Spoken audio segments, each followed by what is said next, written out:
Es un gusto estar contigo, iglesia, en esta mañana, donde continuamos el estudio de Hechos. Estamos estudiando esta carta que escribió el doctor Lucas y cómo el Espíritu Santo ha estado obrando a través de los hechos de los apóstoles.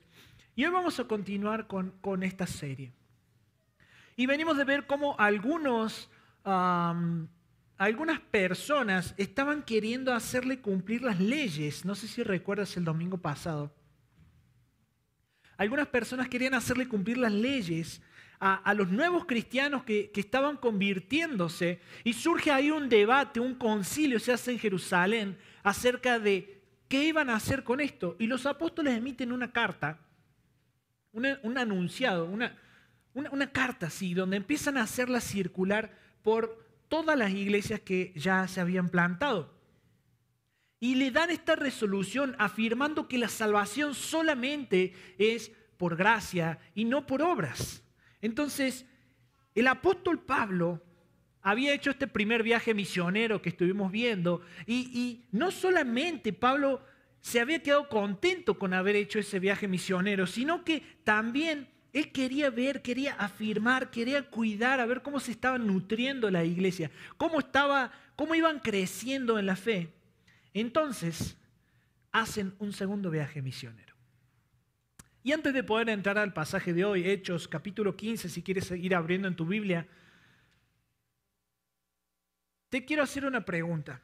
¿Alguna vez viste esas películas, en alguna película seguro lo has visto, donde el personaje ya no tiene escapatoria, parece que le va a pasar algo terrible o se va a morir o algo malo le va a pasar y dices, uy, ya no hay salida de esto, pero de pronto algo inesperado sucede y el personaje la libra? Vamos a ver hoy cómo sucede eso también. Esta pareciese una escena de suspenso constante en lo que vamos a ver en la palabra hoy. Y quiero que podamos ver cómo el poder de Dios de forma inesperada transforma a personas que eran impensadas a través de la guía de sus siervos. Y la idea central que hoy quiero compartirte es que el poder de Dios transforma a quien sea y Él mismo guía a sus siervos para que su reino sea establecido. Son aproximadamente casi 50 versículos los de hoy, que por una cuestión de tiempo voy a ir leyendo algunas partes, pero te cuento el general de lo que está pasando en esta sección, porque el capítulo 15 y todo el 16, capítulo 16, habla de cómo Pablo dice, ok, Bernabé, vamos a ir a confirmar, a visitar las iglesias que ya plantamos, y Bernabé dice, ok, vamos a llevar a Juan Marcos, y Pablo dice, no.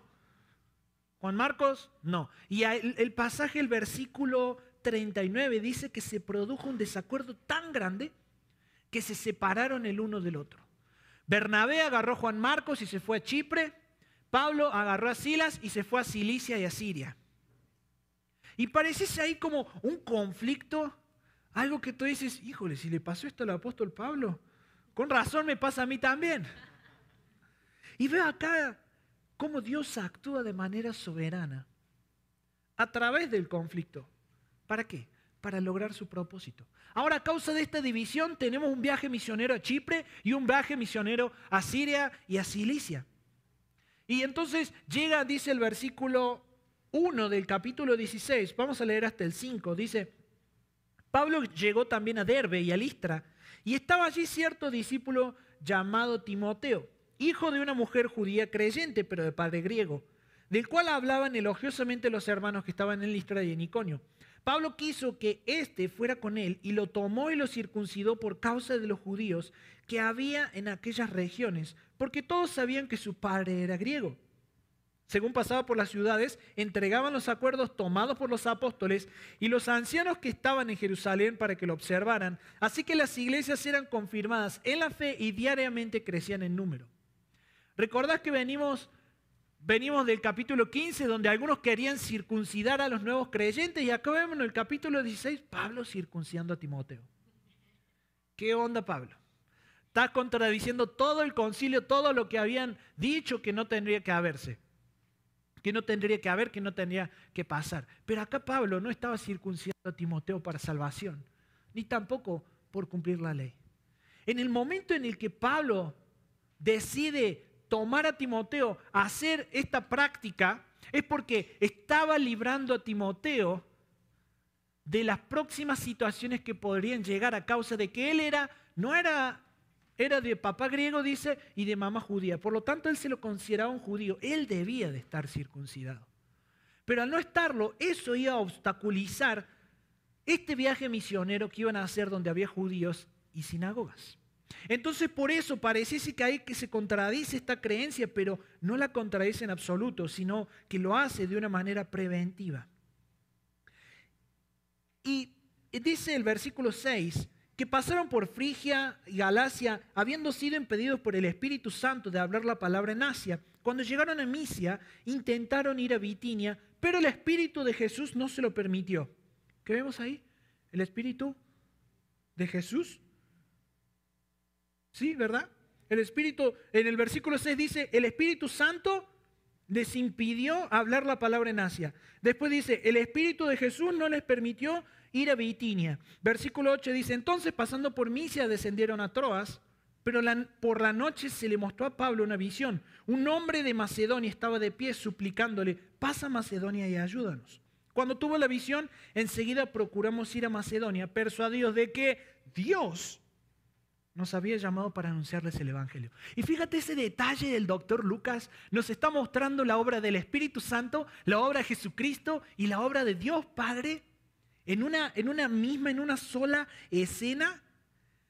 Y ahí vemos que el Espíritu Santo le impidió hacer algo que tú dices, es bueno predicar el Evangelio, y el Espíritu no se lo permitió. Sin embargo, cuando el Espíritu dirige a Pablo, lo hace de una manera estratégica. Lo hace de una manera con su plan, siguiendo su línea que él quería lograr. Y no hay nada de malo en el deseo de Pablo de hablar el Evangelio en Asia, pero no era el tiempo. No era el tiempo, así que le fue prohibido por el Espíritu Santo. Y yo me puse a pensar, ¿qué haría yo en esa situación? Donde estoy haciendo la obra de Dios y de pronto vemos que no tenemos que hacer, el Dios nos marca que no hagamos tal cosa. Y yo estaría ahí tratando de encontrar una explicación. Pero cuando Dios cierra puertas, Él no nos debe ninguna explicación. Dios sabe por qué y para qué hace las cosas. Y cuando trabajamos en y para Él, tenemos que tener esta actitud de sumisión directa. Una sumisión total, esta actitud que había en el apóstol Pablo. Dijo, ok, yo quiero ir acá, vamos allá, y de pronto, no, acá no, vamos a este otro lado tampoco. Y de pronto tiene una visión, vamos a la visión, a Macedonia. ¿Qué pasaba? ¿Por qué el apóstol Pablo podía entender, escuchar esa guía y caminar en una obediencia, una sumisión completa? No titubeaba. ¿Sabes por qué? Porque el apóstol Pablo estaba buscando los intereses de Dios. ¿No había un negocio que él iba a concretar en Bitinia? ¿No había algo que a él le favoreciese en la otra ciudad donde el Espíritu no lo dejó ir? Tampoco en Macedonia iba a ser conveniente que él fuese por algo que a él le conveniese. No. Simplemente él estaba buscando los intereses del reino de Dios. Y ese es exactamente el problema cuando hablamos de guía de Dios. Me encuentro con mucha gente que dice que quiere saber cuál es la voluntad de Dios para su vida. Pastor, es que quiero saber cuál es mi llamado, cuál es mi propósito, cuál es la voluntad de Dios para mi vida. Y me pregunto, ¿realmente quieres saber eso? Porque yo veo a un apóstol Pablo avanzando y avanzando, encontrándose con un problema, con otro problema, y ahí él iba, vamos a Bitinia, no, vamos a este otro lado tampoco, vamos a Macedonia. Y esto me llevó a analizar mi corazón, porque yo recuerdo esta búsqueda de la voluntad de Dios, el propósito de Dios. Yo recuerdo ese deseo. ¿Y sabes qué recuerdo? Que yo quería ver si la voluntad de Dios estaba alineada a mi voluntad. Yo quería ver si los intereses de Dios coincidían con mis intereses. Y me di cuenta que cuando trabajamos, cuando estamos obrando para el Señor, buscando su reino, lo hacemos en cualquier lugar donde Dios nos ponga. Pero cuando estamos buscando nuestros propios intereses, la guía de Dios empieza a ser una amenaza, empieza a ser un problema. ¿Por qué? Porque choca contra lo que tú quieres. Y de pronto el Señor te dice, vete a Bitinia y tú vete a Macedonia y tú querías ir a Bitinia. Es que en Bitinia hay unos damascos así enormes, no sabe Timoteo, los tenemos que probar. Y el Señor le dice, no, Bitinia no, Macedonia. Tus intereses, cuando están gobernando tu persona, son la mayor traba para entender esa voluntad de Dios. Porque tú quieres tus propios intereses, pero cuando estás buscando los intereses de Dios, no tienes ningún conflicto con su voluntad. No tienes ningún conflicto con lo que Él quiere hacer contigo, a través de ti, en el lugar donde Él te ponga. ¿Quieres saber cuál es el propósito de Dios para tu vida? ¿Cuál es tu llamado? Tu propósito es predicar el Evangelio en el lugar donde Dios te puso. Y la voluntad de Dios es que cada día seas más parecido a Jesucristo y que puedas amar a los demás como Cristo te amó a ti. Cuando somos guiados por nuestros intereses, es nuestro reino el que busca establecerse y choca con la voluntad de Dios. Cuando buscamos ser guiados por Dios, porque tenemos entre ceja y ceja lo que Dios quiere, su reino, sus intereses. ¿Sabes cuál es el reino que se establece? El reino de Dios mismo. A pesar del conflicto, a pesar del dolor, cuando trabajamos en Él y para Él, somos guiados por Él. Ese es mi primer punto, si lo quieres anotar. A pesar del conflicto, a pesar del dolor, cuando trabajamos en Él y para Él, somos guiados por Él. Y la idea central de este párrafo, de esta sección, es clara. Dios guía a sus obreros. Alegrémonos cuando el Señor nos refrena. Alegrémonos cuando el Señor nos impulsa. Alegrémonos cuando el Señor impide, cuando el Señor permite. Porque es el Señor quien está guiando. Timothy Keller en uno de sus libros dice, a menudo es un camino como un camino montañoso, en el que trabajas duro, a veces retrocedes, parece que no vas a ninguna parte a veces, hasta que llegas a algún punto de observación donde puedes ver la gran imagen y ver cuánto has progresado y hacia dónde te diriges. Si has puesto tu fe en Cristo, busca su reino, porque por sobre todas las cosas, la guía de Dios va a venir sobre los suyos. Por lo tanto, espera en Él, confía en Él, obedécele cuando esa voz llegue. Ahora, si no has puesto tu fe en Cristo, qué difícil ha de ser tratar de dirigir tu propio destino. ¿Quién lo va a lograr? ¿Tú? No tienes el control ni siquiera de tu propio corazón ni de tus propios pulmones latiendo. ¿Cómo vas a hacer si no es Cristo quien guía tu vida? El poder de Dios transforma a quien sea. Él mismo guía a sus siervos para que su reino sea establecido. Es que cuando somos guiados por Dios, todo apunta hacia Él. El mensaje que llevamos es un mensaje que se trata de Él y no se trata de nosotros. Por lo tanto, el Evangelio de Cristo tiene poder para cambiar a quien sea. Estamos hablando de algo que no se trata de nosotros, sino que es su poder. Cuando Él nos guía, nosotros predicamos el Evangelio puede transformar a quien sea. Aunque probablemente se convirtieron varias personas durante este tiempo de este viaje que está haciendo Pablo con Silas y con Timoteo, y que después se suma el doctor Lucas, solamente se registran 3 conversiones. 3 conversiones que probablemente están ahí para mostrar cómo Dios derriba las barreras divisorias para que podamos estar unidos en Cristo. Y quiero mostrarte estos 3 tipos de conversiones. La primera es una conversión tierna y pacífica. La titulé de esa manera, una conversión tierna y pacífica. El capítulo 16, versículo 11 al 15 dice, así que saliendo de Troas, ya está relatando el doctor Lucas en primera persona, navegamos con rumbo directo a Samotracia y al día siguiente a Neápolis. De allí fuimos a Filipos, que es una ciudad principal de la provincia de Macedonia, una colonia romana. En esta ciudad nos quedamos por varios días el día de reposo salimos fuera por la puerta, a la orilla de un río, donde pensábamos que habría un lugar de oración. Nos sentamos y comenzamos a hablar a las mujeres que se habían reunido. Y estaba escuchando cierta mujer llamada Lidia de la ciudad de Tiatira, vendedora de telas de púrpura, que adoraba a Dios. Y el Señor abrió su corazón para que recibiera lo que Pablo decía. Cuando ella y su familia se bautizaron, nos rogó: si juzgan que soy fiel al Señor, vengan a mi casa y quédense en ella, y nos persuadió a ir. Al parecer en Filipos no había una sinagoga judía, por lo que el sábado este equipo misionero van a lo que más se parecía a una sinagoga, que era un lugar de oración. Ahí dice el versículo 13, era un lugar de oración al lado de un río. Y ahí estaban predicando y había unas mujeres escuchando y había una cierta mujer que se llamaba Lidia. Los detalles que da acá son muy particulares porque dice que Lidia era de la ciudad de Tiatira, que ella era una vendedora de púrpura y sin duda esta mujer era una mujer exitosa, una empresaria exitosa, porque la púrpura era algo caro, era una mujer rica. Estos artículos que ella vendía eran caros, eran a menudo asociados con la realeza y el negocio era rentable.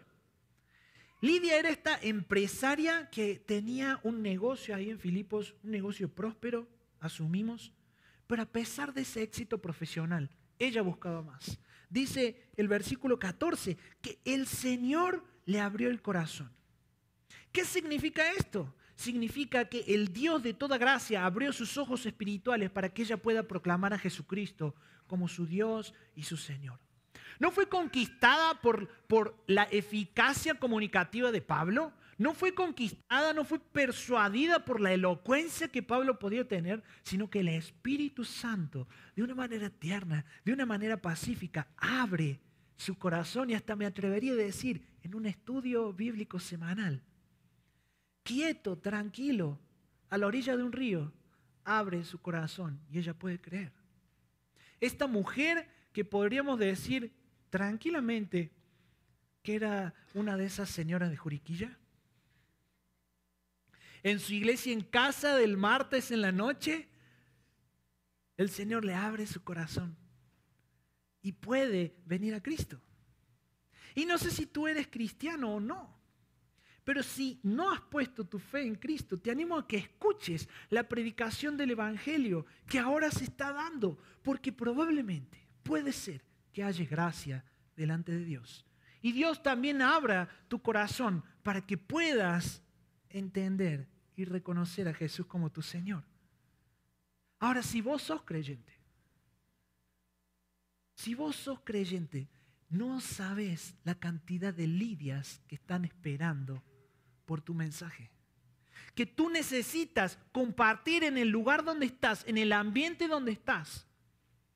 Porque hay gente que el Señor puede abrir su corazón a través de tu predicación. Confía en el Señor, confía en la obra que el Señor hace. Los apóstoles confirman su profesión de fe, aceptan la invitación a la casa. ¿Y qué crees que surge en la casa de Lidia? La primera iglesia en casa.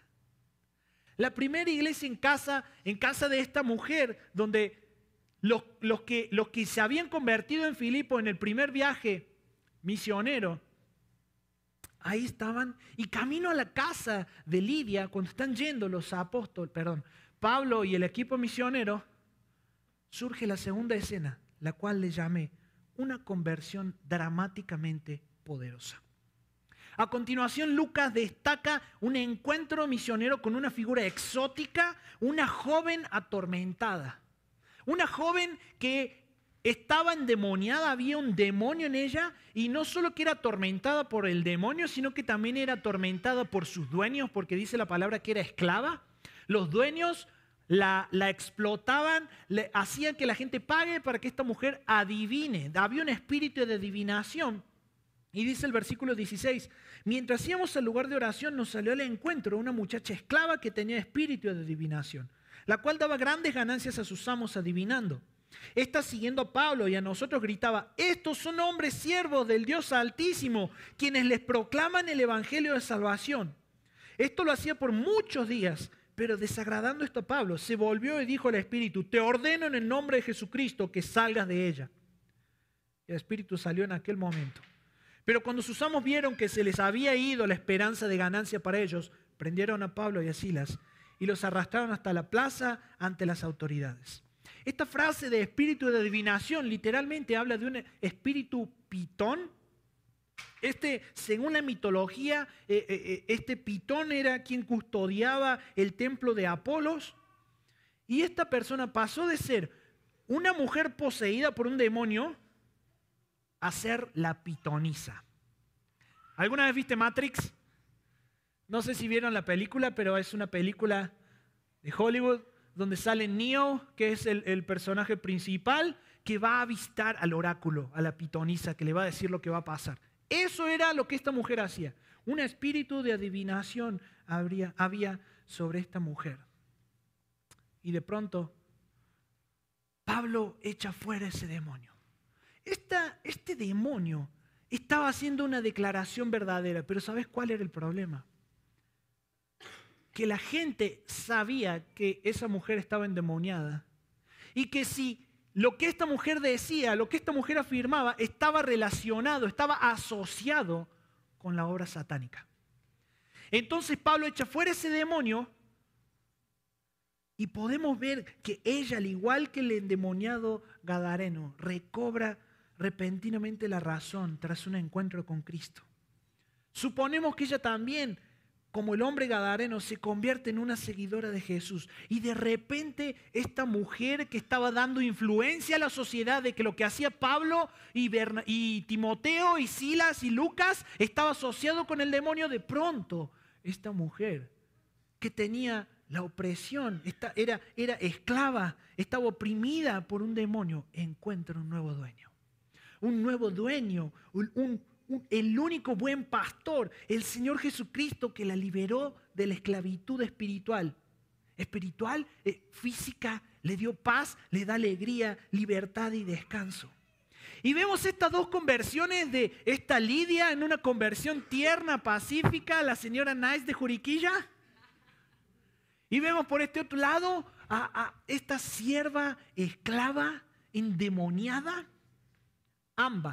En ambas el poder de Dios llegó a sus vidas y las dos fueron libres.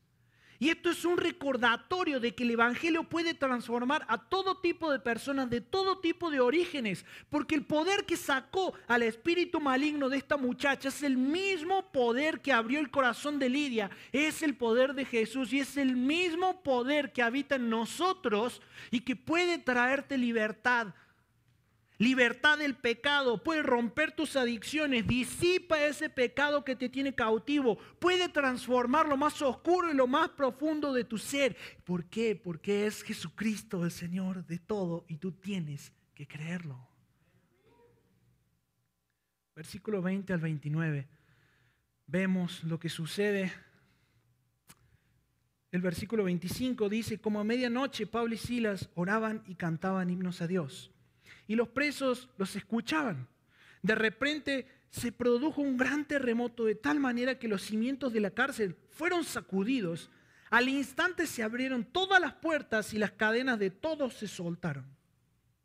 Pablo y Silas acababan de ser golpeados injustamente.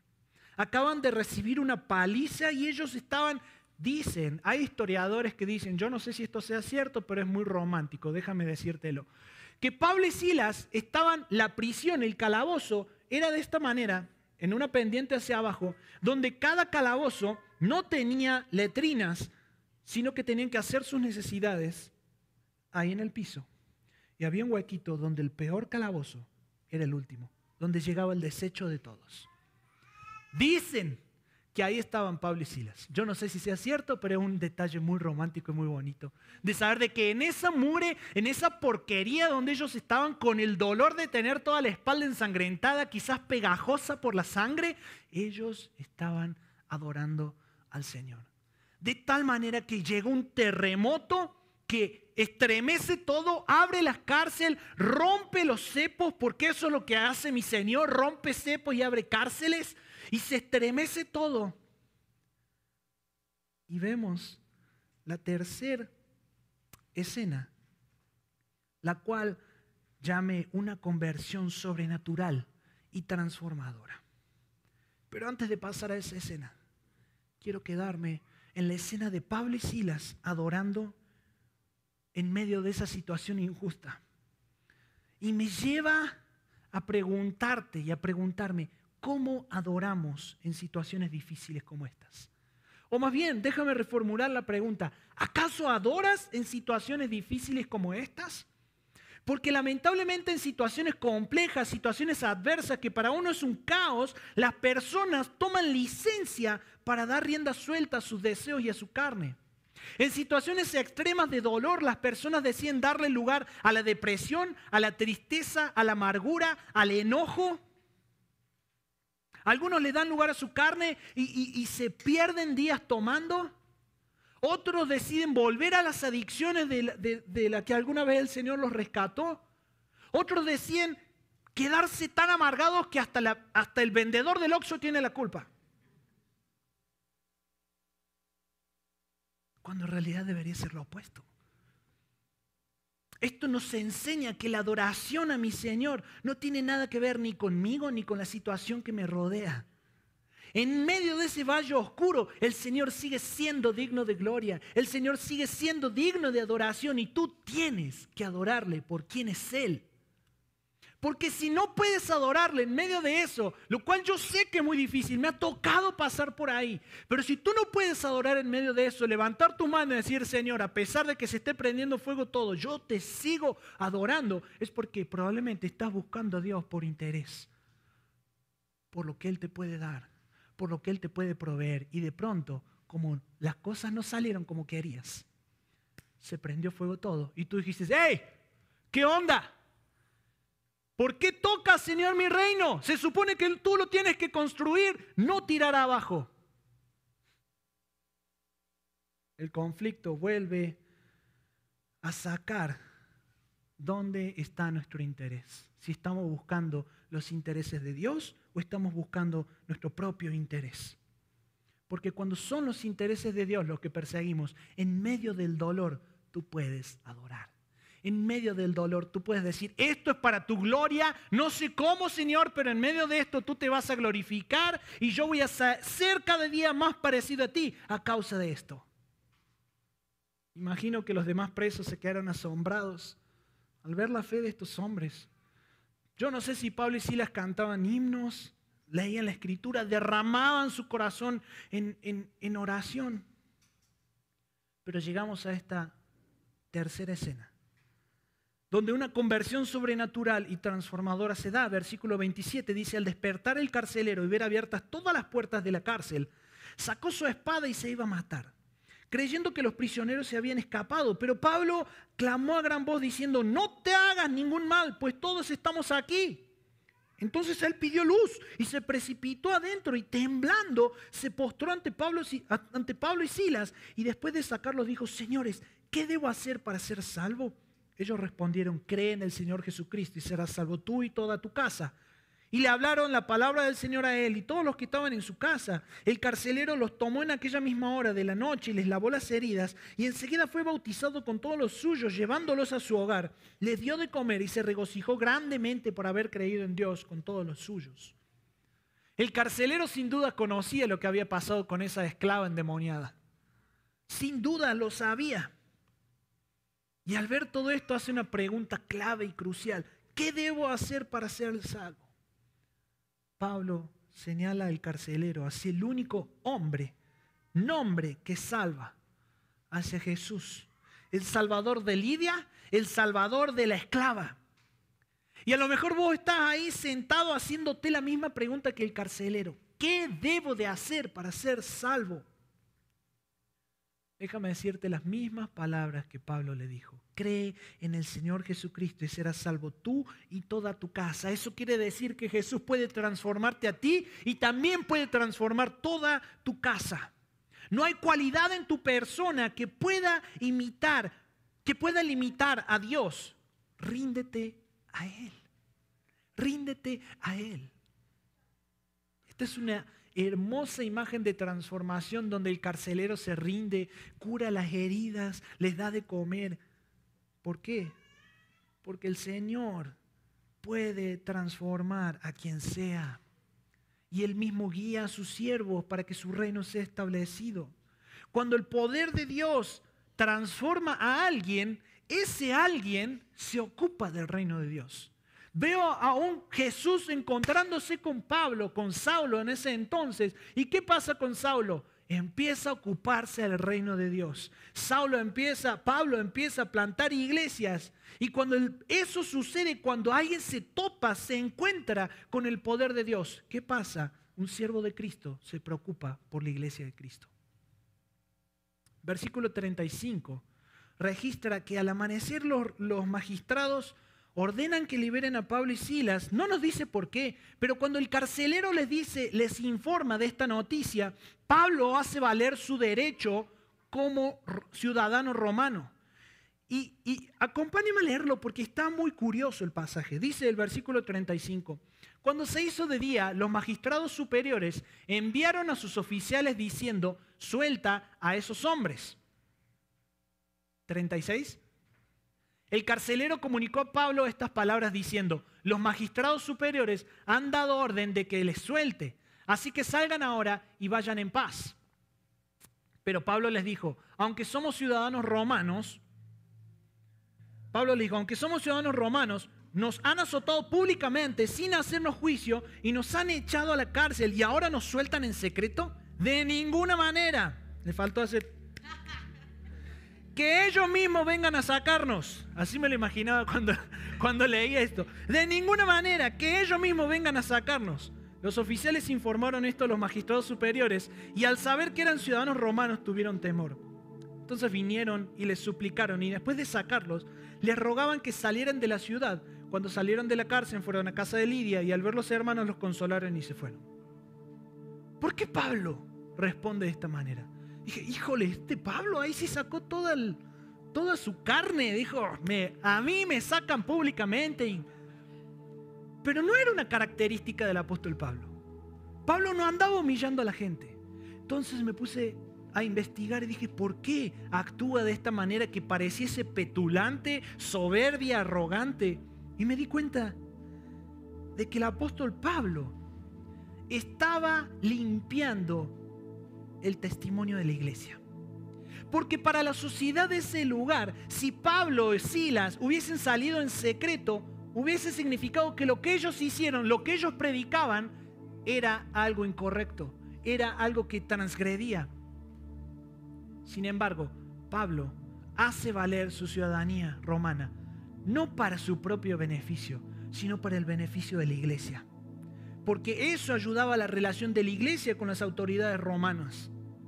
Una vez más, las acciones de Pablo mostraban su amor por la iglesia. Es que un hijo que está buscando los intereses de Dios va a amar a la iglesia como Dios la ama. Y me lleva a preguntarte, ¿de qué manera estás amando a tu iglesia? ¿Te estás dando por ella así como vemos que se dieron los apóstoles? ¿O eres un simple consumidor dominical? Que viene y dice, hoy predica el pastor Bay, hoy con sus chistes de argentinos que siempre hace. La alabanza hoy, Bracamonte se dejó el pelo suelto. A ver cuándo se corta el pelo. O a ti que estás mirando en línea, siempre se escucha mal, sí, ya sabemos. Cuando Cristo ha transformado tu corazón, tus intereses quedan en un segundo plano. Y los intereses de Dios, que es su iglesia, que son los perdidos, que es que el reino de Dios avance, son los que empiezan a importar.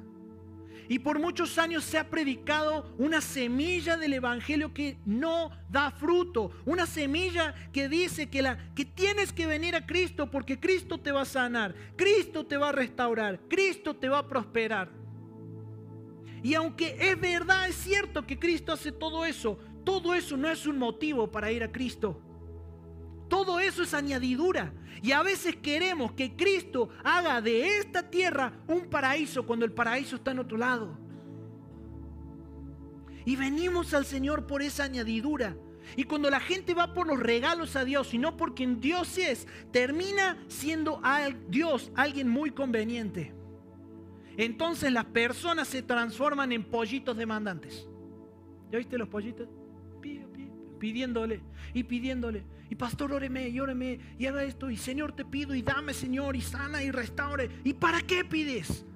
¿Para qué lo pides? Porque te transformas en esa persona demandante. Pero cuando te das cuenta que el evangelio significa que tengas que dar tu vida por Cristo, a lo mejor tener que perdonar a un hermano, perdonar como Cristo te perdonó, amar como Cristo te amó y aplicar el evangelio en tu vida, tú dices, no, discúlpame, el precio es muy caro para ser cristiano.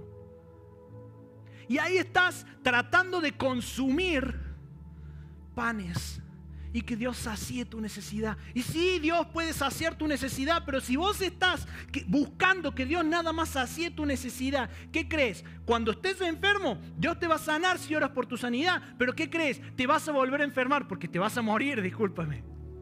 Cuando tu economía sane, en algún momento de la vida de nuevo vas a tener un altibajo económico. Cuando tu relación matrimonial mejore, tu esposo o tu esposa no se va a convertir en ángel, déjame decirte. ¿Qué tipo de pan has estado buscando? El pan perecedero. Porque Jesús en Juan capítulo 6 tenemos registrado que dijo: yo soy el pan de la vida. El que viene a mí no tendrá hambre jamás. Y el que cree en mí nunca tendrá sed. Si buscas el pan perecedero, mi Dios puede darte ese pan, pero ese pan no te va a saciar, vas a volver a tener hambre. Y el pan de vida, que es Cristo, sacia tu hambre para siempre.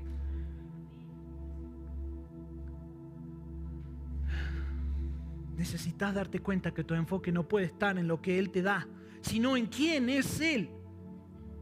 Y cuando empieza a pasar eso, tú dices: Señor, quiero enfocarme en quién eres tú.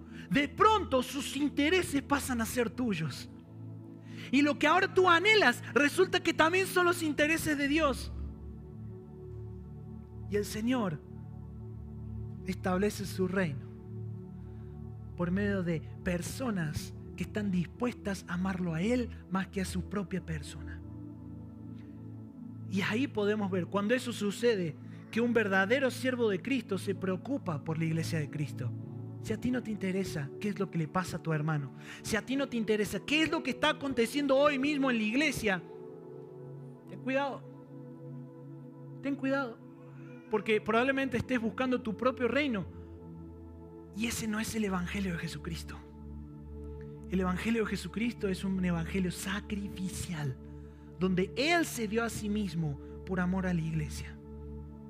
Los magistrados se dieron cuenta de que habían transgredido la ley. Por temor vienen, se disculpan con Pablo y Silas, y los escoltan fuera de la cárcel.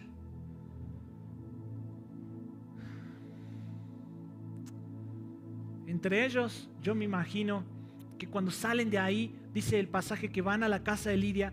Yo me imagino que ahí en la casa de Lidia estaba la familia del carcelero. Me imagino que a lo mejor también estaba la esclava endemoniada, porque esa era la iglesia en casa que se había dado. Porque el poder de Dios puede transformar a quien sea. Porque es Él mismo quien guía a sus siervos para que su reino sea establecido.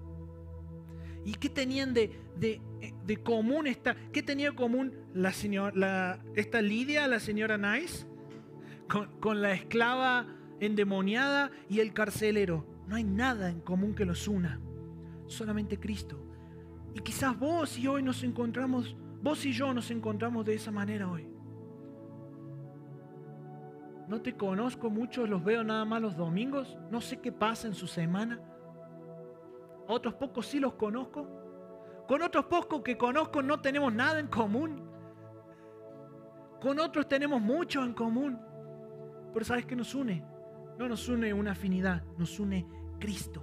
Qué privilegio escuchar y recibir el evangelio de Jesucristo, donde el Señor nos hace ciudadanos de un mismo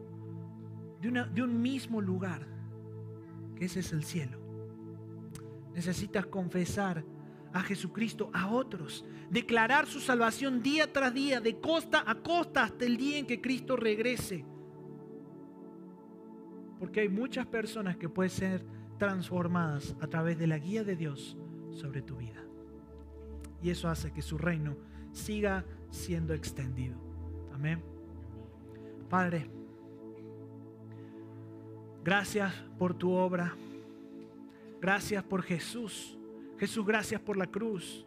Espíritu Santo, gracias por tu guía directa todo el tiempo hoy. ¿Qué sería de nosotros sin esa obra preciosa y perfecta en la cruz del Calvario? Ese intercambio injusto que no tiene sentido si lo miro y lo analizo una y otra vez, Señor. Simplemente es por tu gracia, por tu misericordia, tu amor, tu favor, que lo hiciste. Permítenos, Señor, darnos cuenta de que el paraíso no es aquí, sino que es allí, estando contigo en el cielo. Por lo tanto, permítenos contemplar tu gloria, contemplar tu persona, dejar de estar mirando nuestros zapatos, nuestro ombligo y empezar a levantar la cabeza y mirar tu persona. Te queremos a ti, Señor, no lo que tú das. Gracias por lo que das, pero más te queremos a ti. En tu nombre.